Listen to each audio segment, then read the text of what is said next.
The book of Habakkuk, chapter 1. The oracle that Habakkuk the prophet received. Here is Habakkuk's complaint. How long, O Lord, must I call for help, but you do not listen? Or cry out to you, violence, but you do not save? Why do you make me look at injustice? Why do you tolerate wrong? Destruction and violence are before me.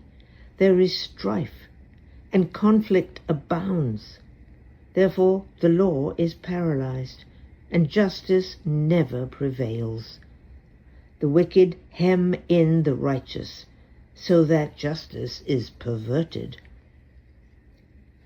Here is the Lord's answer.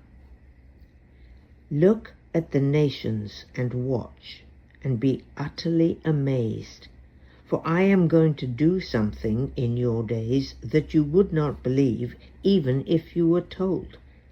I am raising up the Babylonians, that ruthless and impetuous people who sweep across the whole earth to seize dwelling places not their own.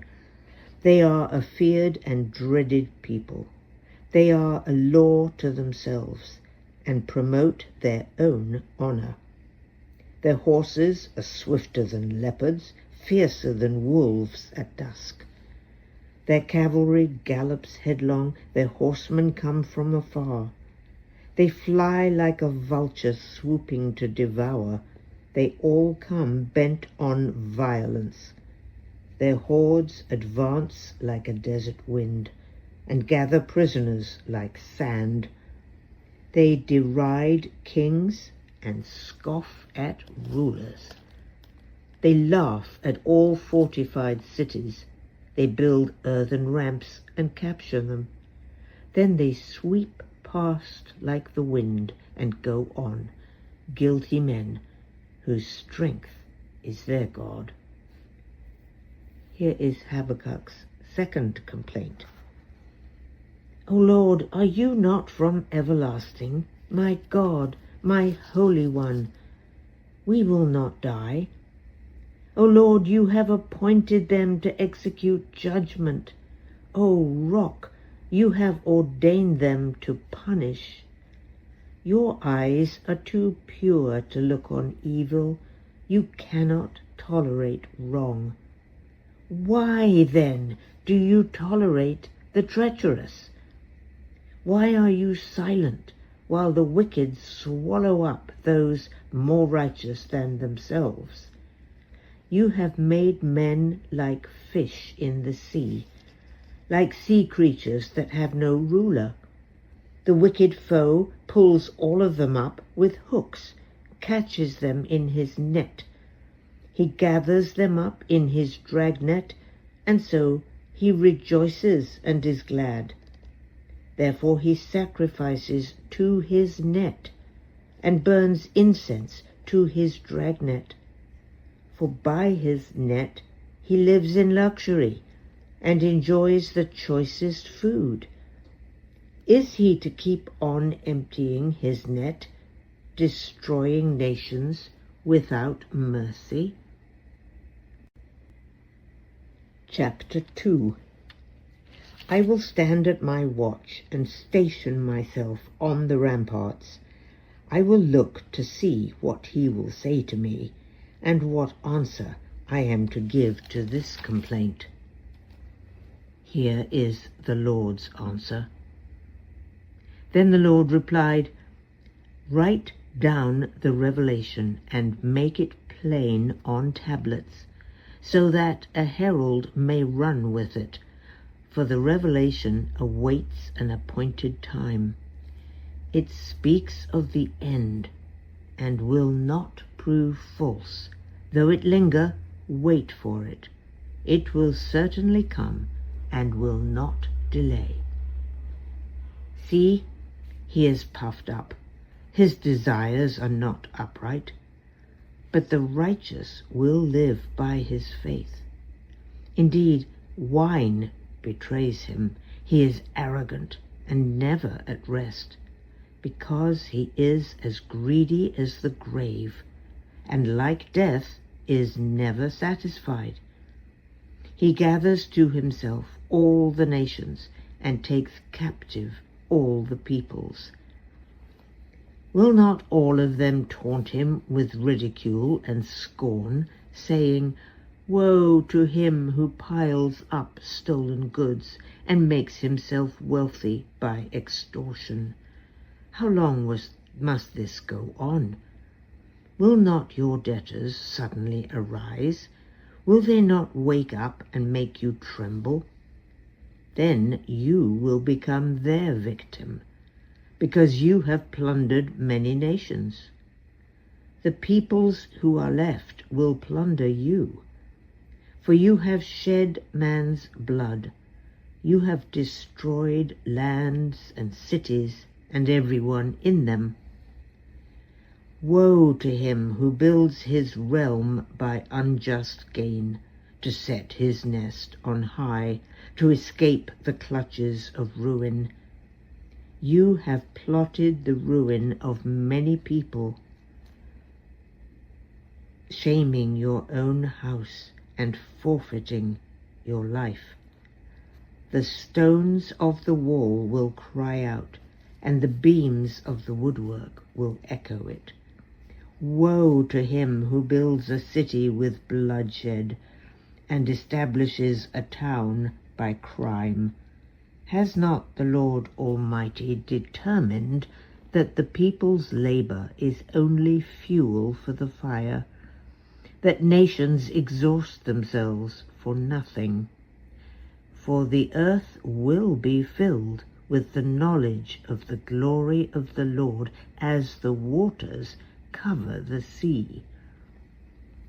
Woe to him who gives drink to his neighbors, pouring it from the wineskin till they are drunk, so that he can gaze on their naked bodies. You will be filled with shame instead of glory. Now it is your turn. Drink and be exposed. The cup from the Lord's right hand is coming round to you, and disgrace will cover your glory. The violence you have done to Lebanon will overwhelm you, and your destruction of animals will terrify you, for you have shed man's blood. You have destroyed lands and cities and everyone in them. Of what value is an idol, since a man has carved it, or an image that teaches lies? For he who makes it trusts in his own creation. He makes idols that cannot speak. Woe to him who says to wood, "Come to life," or to lifeless stone, "Wake up." Can it give guidance? It is covered with gold and silver. There is no breath in it. But the Lord is in his holy temple. Let all the earth be silent before him. Chapter 3. A prayer of Habakkuk the prophet. Lord, I have heard of your fame. I stand in awe of your deeds, O Lord. Renew them in our day. In our time, make them known. In wrath, remember mercy. God came from Teman, the Holy One, from the Mount Paran. His glory covered the heavens, and his praise filled the earth. His splendor was like the sunrise. Rays flashed from his hand where his power was hidden. Plague went before him, pestilence followed his steps. He stood and shook the earth. He looked and made the nations tremble. The ancient mountains crumbled, and the age-old hills collapsed. His ways are eternal. I saw the tents of Cushan in distress, the dwellings of Midian in anguish. Were you angry with the rivers, O Lord? Was your wrath against the streams? Did you rage against the sea when you rode with your horses and your victorious chariots? You uncovered your bow, you called for many arrows, you split the earth with rivers. The mountains saw you and writhed. Torrents of water swept by, the deep roared and lifted its waves on high. Sun and moon stood still in the heavens at the glint of your flying arrows, at the lightning of your flashing spear. In wrath you strode through the earth, and in anger you threshed the nations. You came out to deliver your people, to save your anointed one. You crushed the leader of the land of wickedness. You stripped him from head to foot. With his own spear you pierced his head. When his warriors stormed out to scatter us, gloating as though about to devour the wretched who were in hiding, you trampled the sea with your horses, churning up the great waters. I heard, and my heart pounded. My lips quivered at the sound. Decay crept into my bones, and my legs trembled. Yet I will wait patiently for the day of calamity to come on the nation invading us. Though the fig tree does not bud, and there are no grapes on the vines, though the olive crop fails, and the fields produce no food, though there are no sheep in the pen and no cattle in the stalls, yet I will rejoice in the Lord. I will be joyful in God my Saviour. The sovereign Lord is my strength.